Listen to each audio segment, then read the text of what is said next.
Araka ny didim-pitsarana zay navoaka ny Conseil d'État tamin'ny mois de juillet dia nanafoana an'izay fifidianana tato anatin'ny commune urbaine ny Marvaiville. Ary zay dia miteny mazava fa rava ny fifidianana dia mikasika an'izay didim-pitsarana zay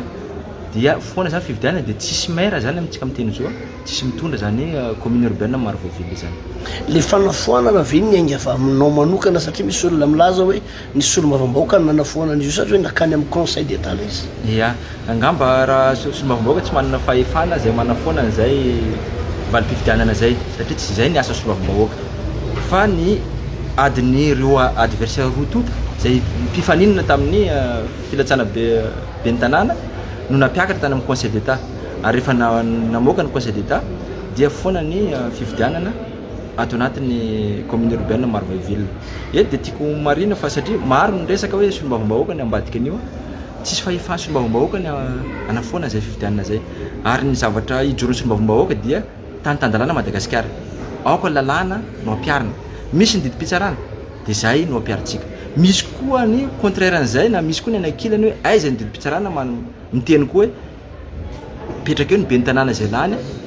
dia iny ihany ny rahantsika miaraka amin'ny tompona andraikitra rehetra ato anatin'ny district Marvaiville. Raha ny hevitrao zany inona ny tokony apetraka eo ahafahany le commune mba mihodina ara-dalàna. Ya, iny dia ministera no manapaka an'iny sy ny fitsarana zany hoe misy ny efa didim-pitsarana avoaka ny fitsarana dia miandry ny fanapakevitra ny ministera na averina ny fifidianana dia ndao averina ny fifidianana na ametraka PDS dia apetraka amin'ny PDS mba hisy fitoniana ahafahantsika mampandrosoana zany district Marvaiville zany.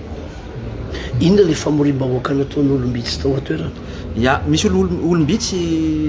mikasa amin'izay fanakorontanana zay fanaovana ny intimidation zay tompona ndraiky mpanjakana ao anatin'ny district Marvaiville zay satria rehefa misy ny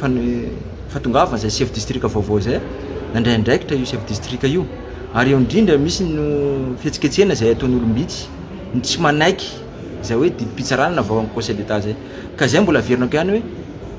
ty Madagasikara ty dia tandalana rehefa zay navoaka ny fitsarana dia zay no arahantsika ka zay no mampalahelo ato anatin'ny district Marvaiville ary anisany